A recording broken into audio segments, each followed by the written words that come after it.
This week, Jaws is back. The NBA champs have been crowned. Kevin Durant and the Phoenix Suns. The experiment is over. NBA drafts, trades, jello shots, and a ninja. Enjoy this episode. Breaking news, Jordan Poole. Your guy Jordan Poole is now a New Orleans Pelican. Let's go. Yo, aloha, checking in at 184 pounds. Welcome to the One Star Recruits podcast. Hot across the country. It is hot in New Orleans where Jordan Poole is headed. Summer break, the summer solstice in full effect, the good solstice. Rip, you know what the solstice is, right? It's the longest day of the year by daylight. Is that right? Yeah, I'll give it to you too. That's what I was going to say. I think that's where it stops and ends. Listeners, if I should know more about the solstice, let me know. That is the most important point and the most encompassing point and probably the whole thing. I guess you could get more stuff done if you're a farmer, perhaps, with the solstice at that time. I would like to know additional facts. If you have them, Winston, send them to me. But Rip, we're right on the same page. I think 99.9% of people say that exact same thing, right? Yeah, and if you have kids they have to be in the house by dark, it gives them a little longer to play, a couple extra minutes, so that sort of thing. We're one star right off. We don't know what the fuck solstice means, but we think it just means longer day. That's what we should just call it longer day, longest day. Change the whole branding of it. You could do like great deals on stuff. Go to the water park longer. I don't know, whatever. Just change. Let's call it what it is. But I know it has other stuff, solstice. I'm not disrespecting the solstice. Okay, Rip? I might disrespect you, though. How did your managerial debut as an all-star manager? This was the biggest event so far of your managing career, by far. Was it a flop? I'll tell you what, it started out as worse as it possibly could. I won a coin toss to be home or visitor. I thought about it for a good 60 seconds, and I chose home. So we're home team. The smart choice is usually, always want to bat last. First inning, DK, top of the first. Other teams batting. They score 8 runs. We're down 8-0, top of the first. Couldn't have a worse start, but fortunately we came back and won 15-10. So won the first game. Now on to the next semifinals tonight in Long Beach, California. 15-10, you ran over it. So you guys went on a massive run. So we just were nervous. We just had nerves going through us. I mean, a lot of that might be manager of the year, though. You had kept them in there after they were down 8. Did you do a group huddle up? Did you do any managerial moves to stop the run and start your own? The only managerial move I did was to keep my top defense in a little longer. I changed the lineup for the 6th inning to have them in because the game was a little too close for comfort, and I couldn't just put, my outfielders in the infield or one of those sort of put Kike Hernandez in at pitcher, one of those type of things. So, yeah, it worked out. 1 down, 2 to go. Did you think you might have said any words of encouragement to any of the children? Or like have a one-liner that really connected or worked? You were giving me some coach speak. That's nice. You think you really connected with like someone had an important AB and you gave them like a little nice one-liner? Can you share that one-liner with us? Was there any moments like that? Did you do a good high five? Connected real good? Just was like a nice motivational builder? I was probably blacked out, to be honest, for most of the game, but I think there was some sort of thing where I went in and said something about a life lesson, battling through adversity, being That's what down. I want. That's what the listeners want to hear. I want to hear the exact version you dropped in there to change the run. Yeah, so it's only the first inning, guys. You're in the first inning of life. That doesn't mean your life is over, right? There's 6 innings in this thing. You got a long way to go. Don't count yourself out. You chip away. You get the little wins, and in the end, you see what happens. Oh, shit. Hell yeah. That's pretty good. In that same tone? Straight from Coach Ballgame. That's a pretty good tone. I don't know if you're 100% sure of yourself with that tone. Feels like the kids might have felt you reaching for it, but it fucking worked, dude. Congrats. So you're winners. So that's it. Season's over. All-Star game victory. Success. No, that was just game 1 of 3. So now we're in the semifinals. It's a tournament, 7-team tournament. So we're in the semifinals tonight at Stearns Park in Long Beach, and then if we win that, on to the championship this weekend. Okay. Well, we'll keep the listeners moving with it. Good job in week 1. Belichick Jr. out there. You're really doing it, Rip. I mean, the all-star kids are not your normal, you just get your team from the city league. These are kids whose parents care. They spending money on bats, the whole damn thing. So we're gonna keep track of you. Stearns Park, if you're in LB, get out there. Hopefully it's not 100. It's 100 degrees in New York City. It's 80 degrees here in Portland. Not bad for not bad. I'm not complaining here. It's just a little hotter. Still haven't flipped on the AC here. Got the parade going, the OKC Thunder. Great sunny day in OKC as I watch the rip dozens of people out there. Just kidding, Thunder fans. Couple more than dozens. But it's not really represented that much, Rip. I mean, I'm telling you, folks, you got to come out. If you're in Edmond, Rip, what's the zip? What's that area code in Norman, Oklahoma? I believe it's 405. 405. If you're coming from Moore or Yukon, Oklahoma, even Mustang, Oklahoma, get in there. Go celebrate these boys. It's a pretty, you don't have a lot of parades in Oklahoma City. So get out there, OKC. Proud of you guys. We're going to talk about it. It got me thinking of maybe just my best parades that I remember in my history because they're not really that memorable to me, Rip. I don't know your level of give a shit about parades. It wasn't something of our sporting culture growing up in Arizona that was a part of our culture. We didn't even think about it. Didn't fully exist. Definitely memorable though was the 2015 Golden State Warriors championship parade in downtown Oakland. That was a great one in my memory. That 2016 Chicago Cubs. I think it was 5 million people, Rip. Is that right? Does that one stand out for you? Big World Series victory for the Cubbies. I think that was the biggest one that I can remember. What do you got in that memory of yours? Any parades that just jump out at you as being fucking success stories? I mean, if you grew up in the Phoenix area like we did for our 25 years, the only championship we've had is the 2001 Diamondbacks. I didn't go to that parade. I doubt you did either. But it might be the only parade we see for any of our teams in our entire lifetime. Didn't show up on the radar. A little bit of the OKC Thunder, probably like less than 100,000. You got to show up on the radar cities to get out there. 2014 San Francisco Giants. That was a great year. Million fans. The Bay Area represents actually, now that I'm thinking about it.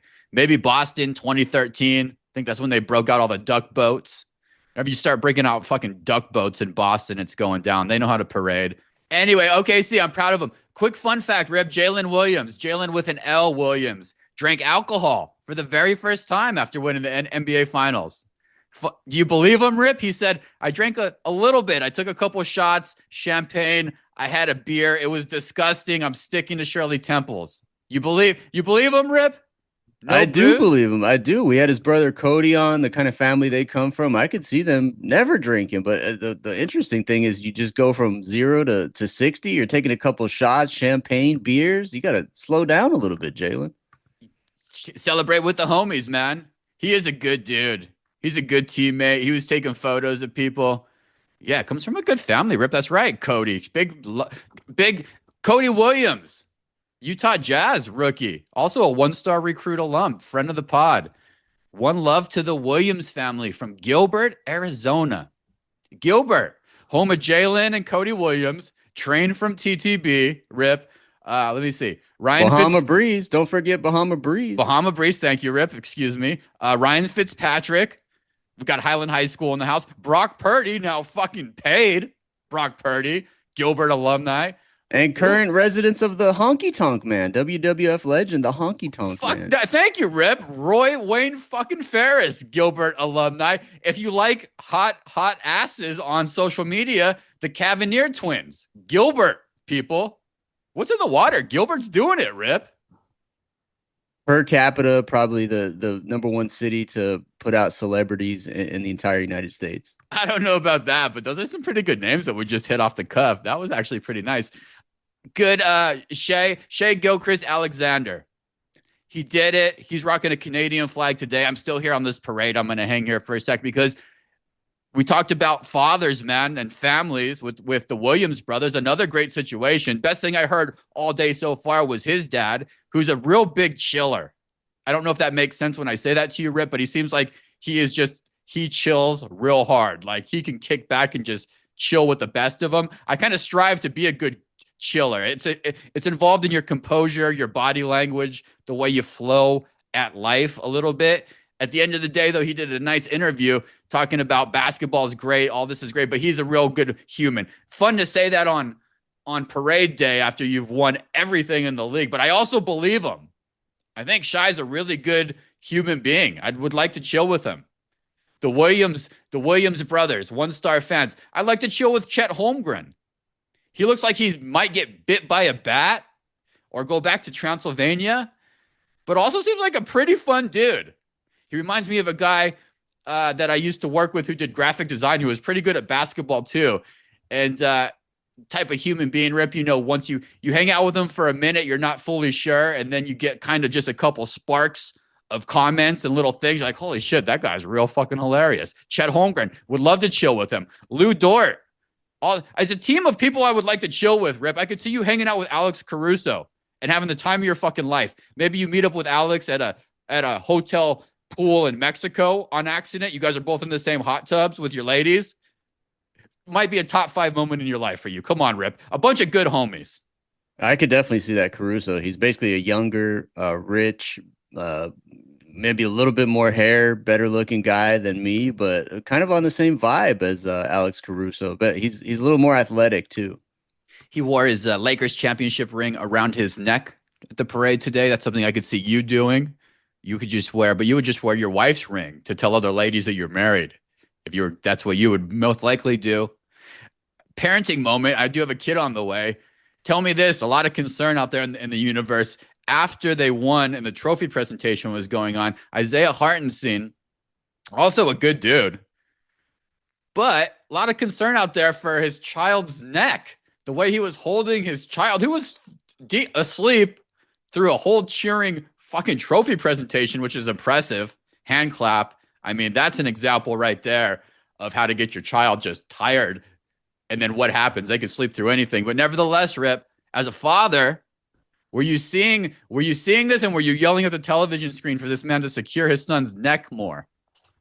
Was he wasn't holding them like the German shepherds carry their like puppies around, just bite them by the neck and walk around with them like that? His kid was just, so you didn't see it. You didn't see it. Winston, if you want to get that up for Rip and we can talk about it, you might be able to see it. Rip, he was just holding him. The kid was passed out, but his neck was doing like the thing you do on the airplane when you're kind of passed out and your neck just flops over and you let it go. But it's a child, okay? It's not a full-grown adult yet. So, and Isaiah wasn't popping him back up. The internet was going wild. Pop that neck back up, Isaiah. Come on. Get a neck pillow, possibly.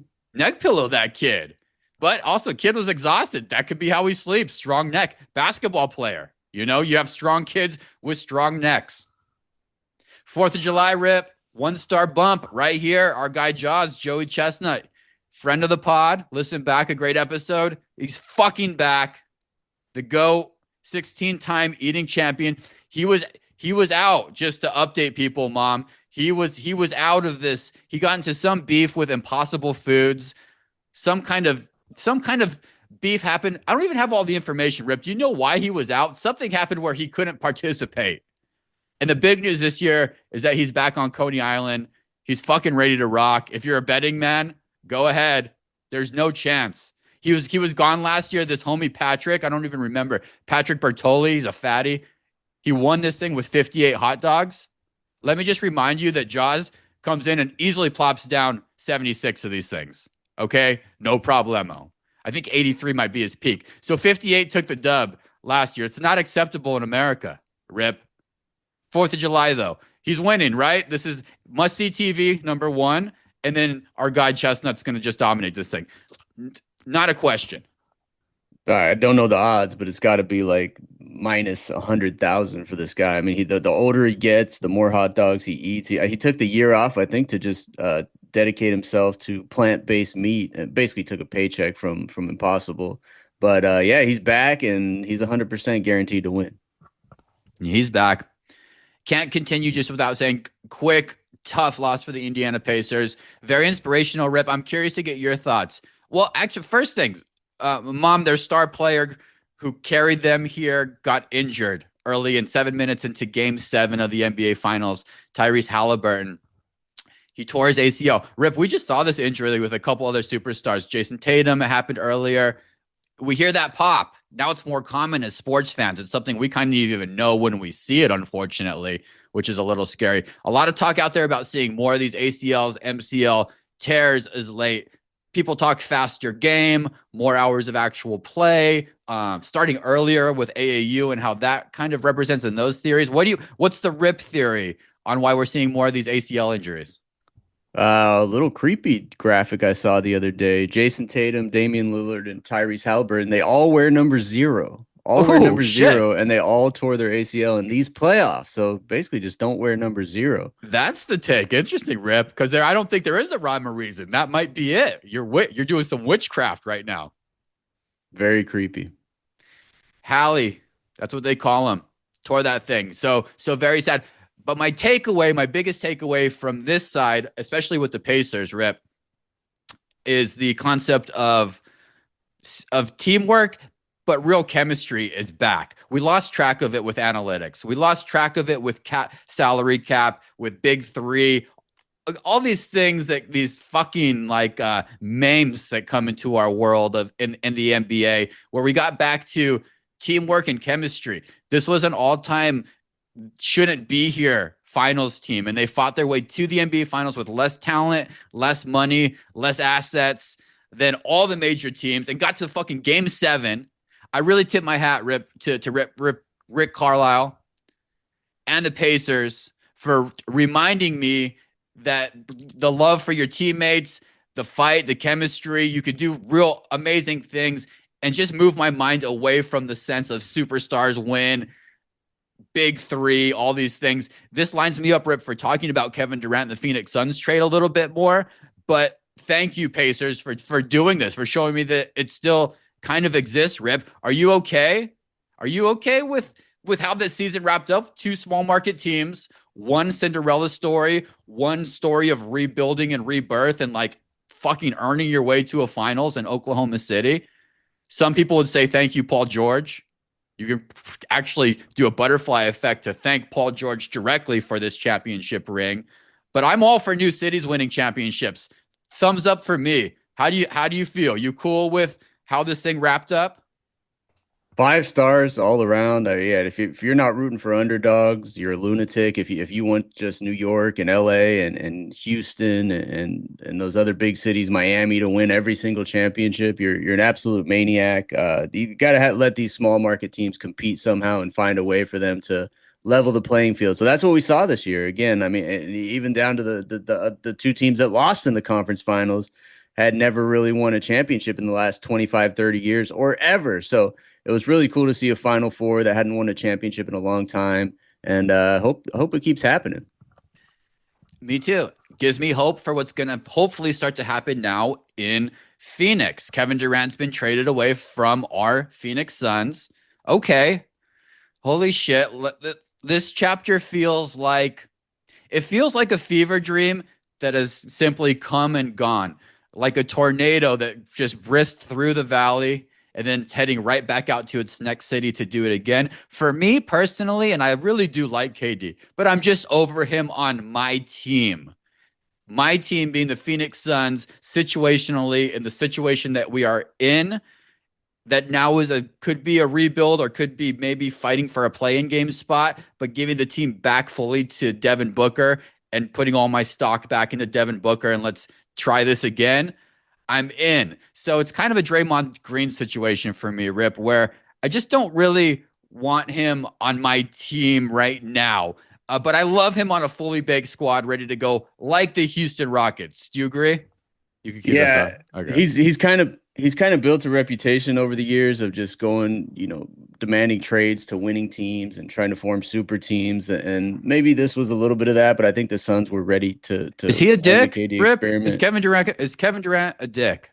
I don't know if dick is the right word, but he's definitely ultra sensitive. He spends a lot of time on social media responding to people where he could probably just let it roll off and be fine. So that kind of reputations has been earned by him, and it allows people to kind of get him going and get his emotions involved. So I'm just glad the experiment's over. It didn't really work out in Phoenix, and that's fine. But cut the cord after a couple years rather than let it play out for too long. I think that's the right move. I think it's the right move too. He landed in Houston. It's the right situation. The truth is, I couldn't even imagine Kevin Durant on either of these teams who just played in the NBA Finals. I think he would have made them worse, not better. You can ponder that, Rip, ponder that thought in a variety of different ways, but it goes back to everything you talked about is possibly, is he a dick? Now, his age, this situation, the head coach in Houston. So the trade itself was KD to the Rockets for Jalen Green, Dillon Brooks, number 10 pick in this coming draft, which is tonight. Fun times, NBA draft people, let's go. And some second round picks. Okay. So the Rockets are all in. Now we're going all in with 1-star fucking recruit, friend of the pod, our guy, Amen Thompson. This is the catalyst for being able to do stuff like this, his ascent. The truth of the matter is, Houston didn't really lose a lot of players. I want to go through their roster, but sticking in Phoenix real fast while we're here now with this new guys, Rip, here we go. Very best case scenario, dream lineup for Phoenix. And this is for you to ponder, Rip, and for our Phoenix Suns fans out there to think about, because it helps me if I can just lay this out a little cleaner. And this is a dream scenario here. We're looking at Devin Booker at point guard. Shooting guard, we got Jalen Green. Small forward, we got Dillon Brooks. Now it gets sticky here. Power forward, we're probably looking for either a rookie or a trade there, okay? I'm not even going to throw out names. I don't even have any that I truly love. Center, same deal. Possibly a guy like Derek Queen. You remember Dairy Queen deal? We talked about him, Maryland. A guy like that now. We're talking 10th pick. So that's the genre we're in. And then the bench, your guy, Tyus Jones, didn't really do what he needs to do, but he's still there. Grayson Allen, Royce O'Neal, Ryan Dunn possibly add to that defense, keep Bol, and then maybe find a way to rebuild with and find a big out there. One other big. Maybe some bigs from teams who have a surplus. Detroit, it's got Jalen Duren. We got James Winston. God, I hate him. It's not a great situation when you're looking for a big out there if you're not going to go in the draft, Rip. But I do love Bol. I like Damian Lee. Mason Plumlee's still here. These guys are all free agents, so we'll have to re-sign them. But ideally, though, Devin Booker, Jalen Green, Dillon Brooks, with Grayson Allen and Royce O'Neal coming off the bench. Is that enough to get you to the playoffs? Is our guy Bismack Biyombo still in town? Can we get a call out to Bismack down You in love Miami? old dudes, Rip. You want Larry Brown and Bismack to come back. No, look, the real thing is that we can't try to run Devin Booker at point guard. He's not a point guard. They tried it last year, 2 years ago when Kevin Durant came in. We need a true point guard. If it's Tyus Jones, fine, let's roll with it. But hopefully an upgrade, maybe a young point guard in the draft. There's a young guy out of France named Nolan Traore, who right now a lot of mock drafts have the Suns taken at number 10. He's a 6'4" point guard. Could be the next John Wall possibly, but let's see what happens in the draft. I don't think the Suns are done here. I think this is just the beginning. Matt Ishbia is a guy who likes to make big moves often.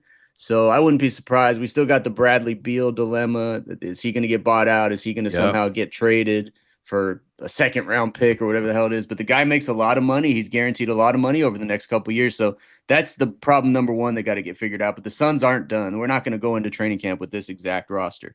I hope not. And it is a money problem, Rip. And you were right. I don't want Devin Booker running the point either. Just think that time has come. It's just unfortunately has come. I mean, we're talking yuck. Tyus Jones, puke. Colin Gillespie, puke. Monte Morris, no thanks. Ty Washington, no thanks. Things got to change a little bit, but we got to let the new leadership cook a little bit. We got a new head coach, Jordan Ott. We got a new GM, Brian Gregory, who's a good, smart guy. Let him cook for a little bit. We'll figure this thing out. I'm okay with moving forward, is what I'm saying to you, Rip, and what I'm saying to Phoenix Suns fans. It's kind of I'm releasing just a breath. It was like I was holding my breath for 3 years, to be honest with you, not knowing what the fuck was happening. Now I can have a deep breath, and at least we can start this thing again. And I'm not mad with Jalen Green. He's fun to watch. I just don't know if mentally he'll be able to stick in it long enough to really be an asset. Rockets, real fast before I get off of this, Rip. I just want to do a quick, just for the listeners, because this is crazy. Kevin Durant, Alperen Sengun, Amen Thompson, Fred VanVleet, Cam Whitmore, Ty Eason, Steven Adams, Holiday. They didn't really lose any of their core, Rip. They're going to be a problem out west here, and they got a great head coach. So they're not done either. They could be looking to bring in a guy like Buddy Hield for some shooting. They can go out and find maybe a Ty Jerome or a Seth Curry, some free agents for some shooting there and really tighten things up. Hand clap for this trade, though. Move on with life. Throw my hands up. Don't know what's happening here in the City of Roses. Portland one-star news. Portland Trailblazers and the Celtics made a trade. I'm not going to go too deep into this here, Rip. Nobody fully understands what's going on. I guess now after a day of it, Portland's become a defensive juggernaut. We're going to lean into defense here. We're just going to become defensive fucking stalwarts instead of fighting for a position. We're going to establish a culture. And in the meantime, let one of the best young talents just fly out of town right back to Boston, where they just keep getting better with the Boston Celtics for Anthony Simons. What do you think? Drew Holiday, Anthony Simons. Was this a savvy move by the Celtics or a dumb move by the Trailblazers?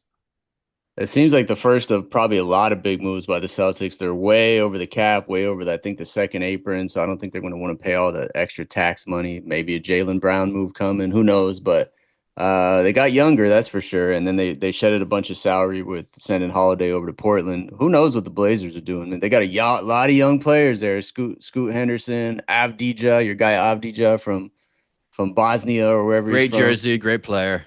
Ryan Rupert from France. I mean, they got a lot of young players, so maybe they're just trying to stabilize things with a veteran point guard. But who knows? Like I said, it's still the beginning, and there's a lot of moves to come this summer. It's a double down on defense. Yeah, I think lots more to come. Mentor some of this young talent, Rip. You nailed it. I think that's another great Holiday asset. They can still trade for a star. They got the stuff now to make that happen, which is kind of cool. We'll see. Stay tuned up here. Shed some salary. I like that. You said that multiple times, Rip. This is the new NBA.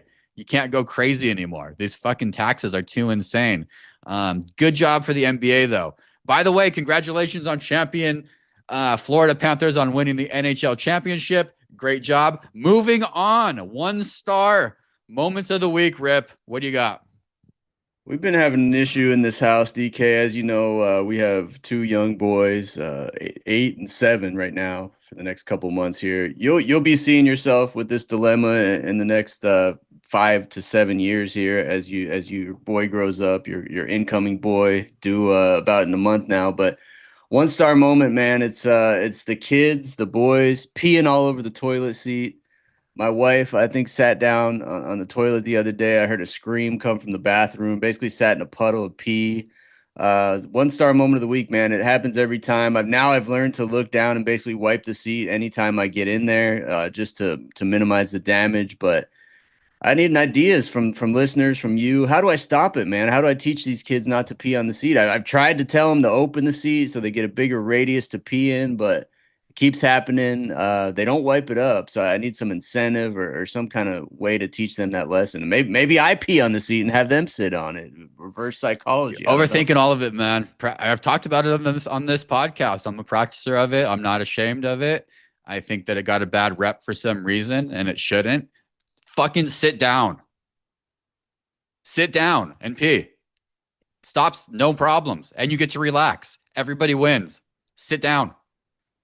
You got a lot of backlash from listeners all over the world. Even in Europe, they didn't like. Take a load off, relax, chill, take a nice leisurely fucking pee. What's your rush? Okay, this is your time. I would just reframe it. It's a just simple reframe.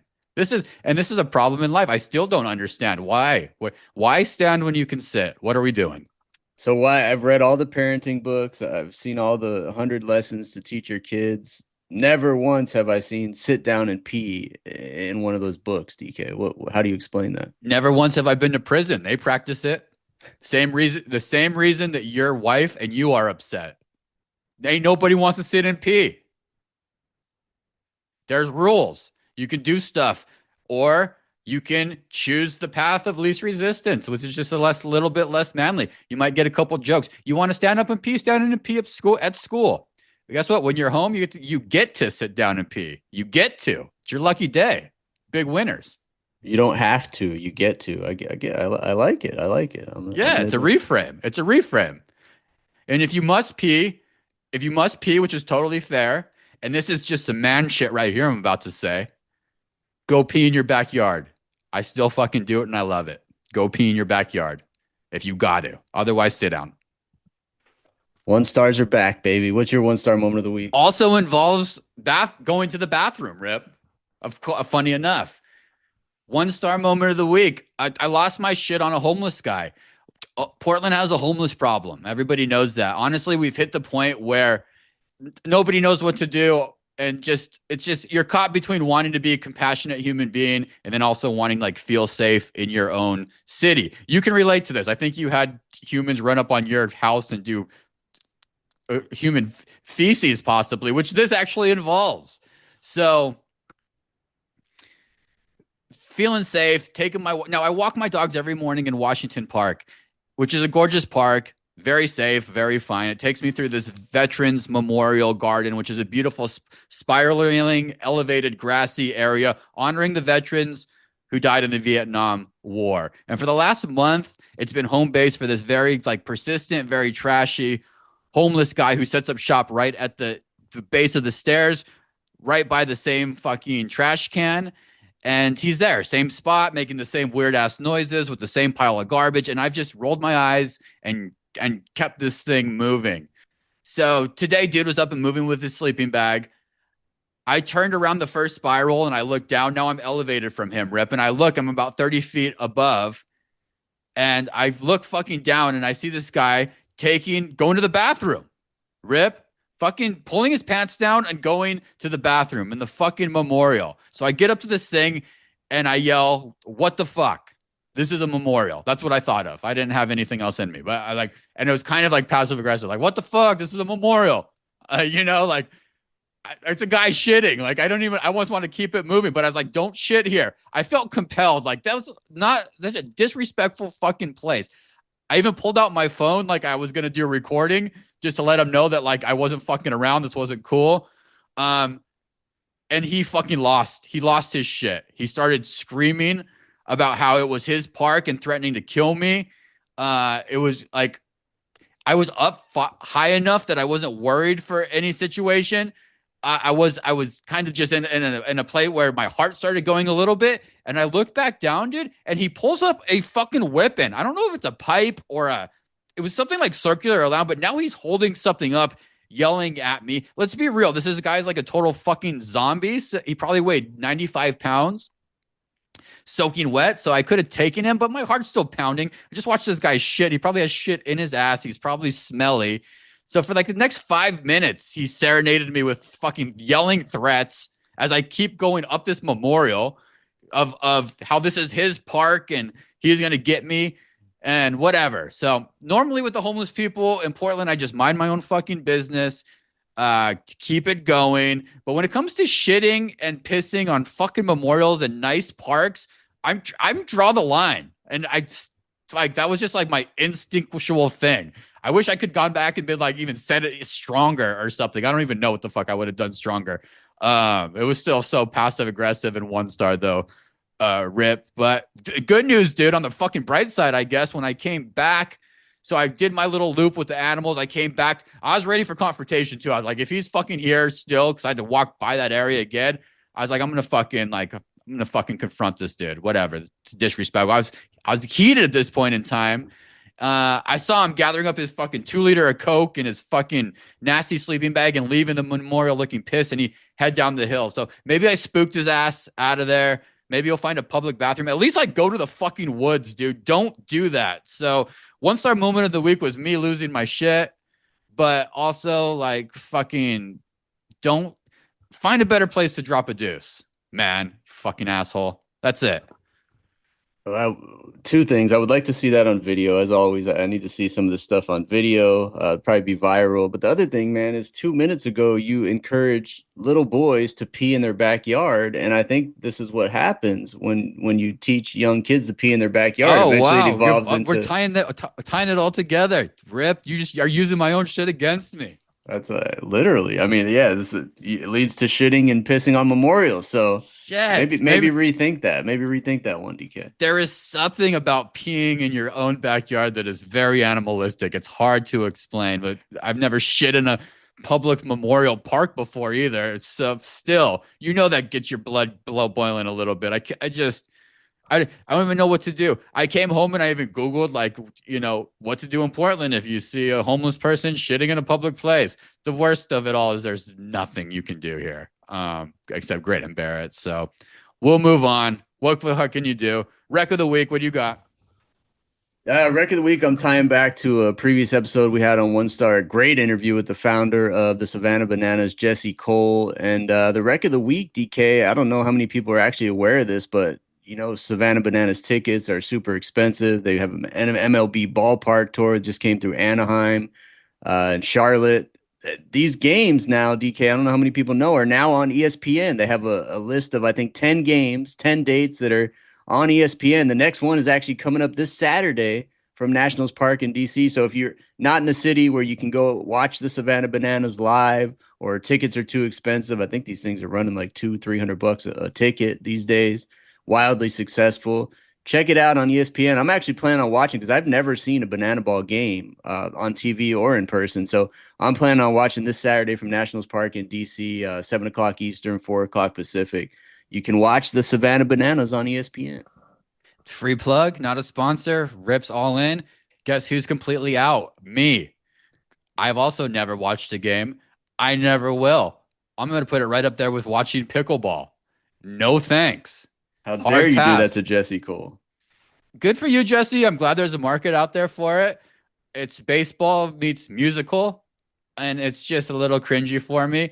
I'll go with kids. I'll go on birthday parties. I'll participate. But in my free time, catch me watching Aerial America or King of Queens. I'm not watching the Savannah Bananas at all. Wreck of the week. A fucking air fryer. I'm doing a lot of cussing this week because I'm so impassioned. I fought it, Rip, for a lot. Are you an air fryer? Are you an air fryer owner?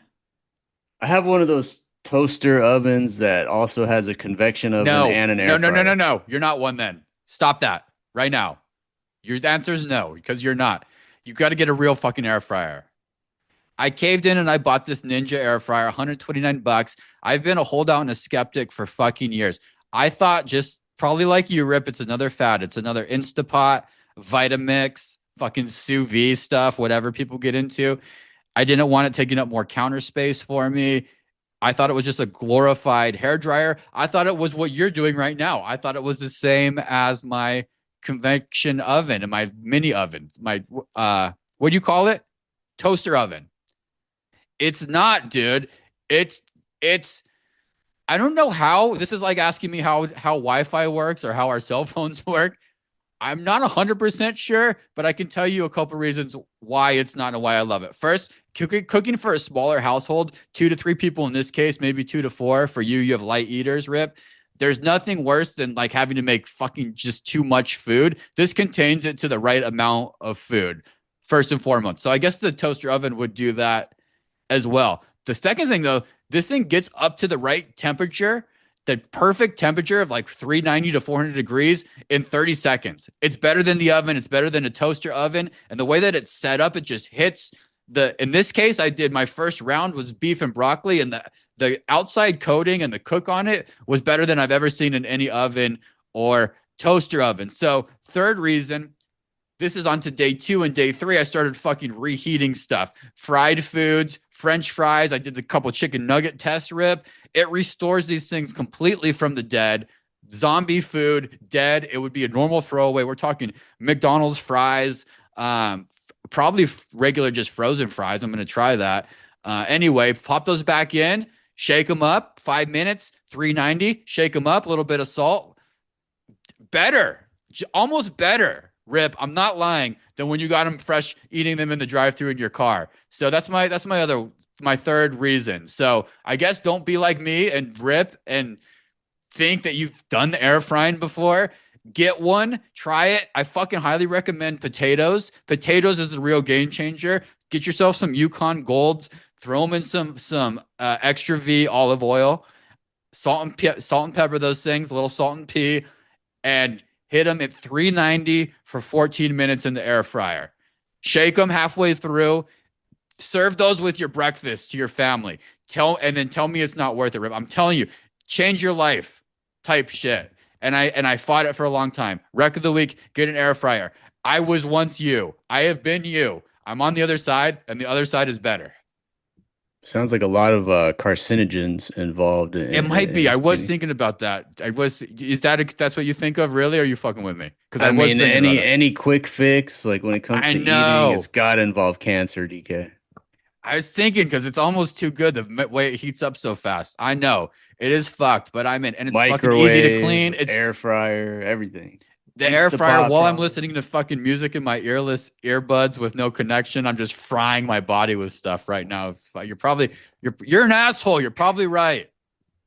But those chicken wings are damn good out of there. Hit the music. Rips reacts.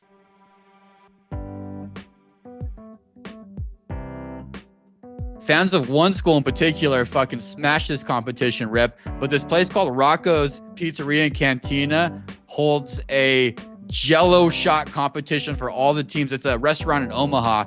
There's a Jello shot competition for all of the teams participating for their fans to go to. And it's like a secondary competition. So 8 teams compete. They buy Jello shots at Rocco's and they track these things. One team fucking dominated, Rip. Go ahead. Take a guess at the team it's the same team who won the World Series, but I want you to guess the number of Jello shots they took in 2 weeks. The players or the fans? Fans. All right, LSU, man, in 2 weeks in Omaha, LSU fans usually represent well wherever they travel to. I'm going to go 24,000 Jello shots. 24, good guess. Times 2. LSU, 52,390 Jello shots. Number 2, Coastal Carolina, 9,117. Number 3, Arkansas, 9,075. Go Pig Suey. University of Arizona, a very drunk school, only 1,876. They were also kicked out pretty early. But 52,390 Jello shots for fucking LSU. That is about 135 gallons of vodka and roughly 54 gallons of pure alcohol. Congratulations, LSU, the drunkest of the drunken. You still fuck with Jello shots? Red dye number 3, I'm out. Dude, what is this? Fauci? Rip, you're out on everything. Rip, do you think the Colts should give the starting quarterback job to Daniel Jones after his strong offseason, or should they stick with Anthony Richardson, who just came out last week as a rapper? Red flag alert. I mean, you got to go into training camp with the competition. Those two couldn't be probably more opposite from each other. But maybe Danny Dimes, the second destination, is where it's at for him. I mean, he was a high pick with a lot of potential, kind of flamed out in New York, but also had some good moments. So haven't really seen much from Anthony Richardson other than a rocket arm that's wildly inaccurate, like a 40% completion percentage, which is insane. But I think you got to have some sort of competition between those guys. On the low, go ahead and get your bets in early. Comeback player of the year, Daniel Jones. He's going to have a big season. You've heard it here first. 1-star recruits. Actually, Rip, I'll give you some. I'm going to list off some athletes who became records. Fire round, quick fire round. You tell me if it was successful or unsuccessful. Shaquille O'Neal, Shaq Diesel. Successful. The guy's a legend. Dollar Dame, Damian Lillard. Oh, man. I'm going to go unsuccessful just because it feels kind of tacky. I mean, he's a decent rapper, but just not the personality to be successful. Your all-time favorite, your guy, Jewels, Allen Iverson. Oh, wildly unsuccessful. They keep that stuff on the shelf. Prime time, man. It's kind of a banger if you still put it on at a pool party. Deion Sanders. Oh, yeah. Too legit to quit. All-time classic. Successful. Real quick, 1-star legend, Lonzo Ball. He just dropped his second album. Is that this is done, right? TBD. I mean, the guy's early in his career. He performed at the BET Awards, LiAngelo, possibly the most famous Ball brother at this point. Le'Veon Bell? Never even knew he rapped. Kobe Bryant? Same thing. Way unsuccessful. Keep it to the hardwood. Too Much Drama was the name of his album. Chris Webber. He actually had a really good song on B-Ball's Best Kept Secret back about 30 years ago. A very underrated song that no one knows about. But yeah, unsuccessful. No one knows There about we the guy. go. There we go. If you could give a bat flip bobblehead from any MLB player, we're talking best bat flips here. We got a Fernando Tatis one that just came out this week that the San Diego's going crazy for, Rip. But you taking Tatis Jr.'s bat flip, Jose Bautista when he did that real nice one with Toronto, Shohei Ohtani's got a nice one, Tim Anderson, or of course Josh Donaldson. What's your favorite bat flip style right now? I got to go Joey Bats. I think that one actually was pretty immortalized in a bobblehead not too long ago in Toronto. Yeah, that one's iconic. It was in the playoffs, like unlike some of the others. But yeah, Joey Batista for sure. They did a cool one in San Diego with Tatis. I think it actually goes 360 degrees. It moves with him. Big hand clap. Bobblehead game down in San Diego. Last one, Rip. I'm in haircut mode. I need to decide. I got a kid coming. I want to come in with looking okay, but I'm having a hard time deciding what style to go with. I kind of want to grow it out again, but I've been enjoying the ease of having short hair. Give me 1 to 5 stars on these hairstyles so I have something to think about for the week. I'm thinking maybe the Timothée Chalamet. This is growing it out. Wavy, mid-length hair. I'm not going to pull it back like I did before. Just let it go. What do you think? Is that thumbs up, thumbs down? 1 star. Not only does it look ridiculous on a 44-year-old male, but it's also too high maintenance for when you have a newborn. You need every second counts, and any time you're spending on your hair is a waste. How about the Cristiano Ronaldo? He just does a sharp fade. Should I go sharp fade for this kid? That's good, high and tight with a little 5 o'clock shadow. I think when you wake up in the morning, you can get away with just rolling out of bed and not even touching it. A combo, I can do a combo right now if I wanted to and shock the world. I could do a little bit of the Patty Mahomes kind of curly mohawk with a blonde tipped from Odell Beckham. I think that would be trying way too hard. Your kid probably wouldn't even recognize you as his father. I'm out on that 1 star. Last one. Chet Holmgren's been going with what they call a wet look, slick back hair during the games. What if I just kept my hair wet somehow? Wet look. A lot of the kids, I mean, Chet Holmgren's like 20 years old. A lot of young kids are doing that. I think if you want to get some street cred and some pop culture cred with your newborn, I think that might be a good move. 3 stars. Rip, you somehow need to capitalize right now on Alex Caruso being the all-time greatest NBA player currently living at the given moment. You guys have the same exact haircut. A t-shirt is needed. 5 stars at least. Rip and Alex Caruso might be brothers, might be twins. Put the pictures side by side. At least think about that thought in your mind. If you get a little bit of a laugh, just go ahead on Spotify or Apple iTunes or wherever you're listening to podcasts and give us 5 stars and tell me what kind of haircut that I should get. We'll see you next week. See you next month.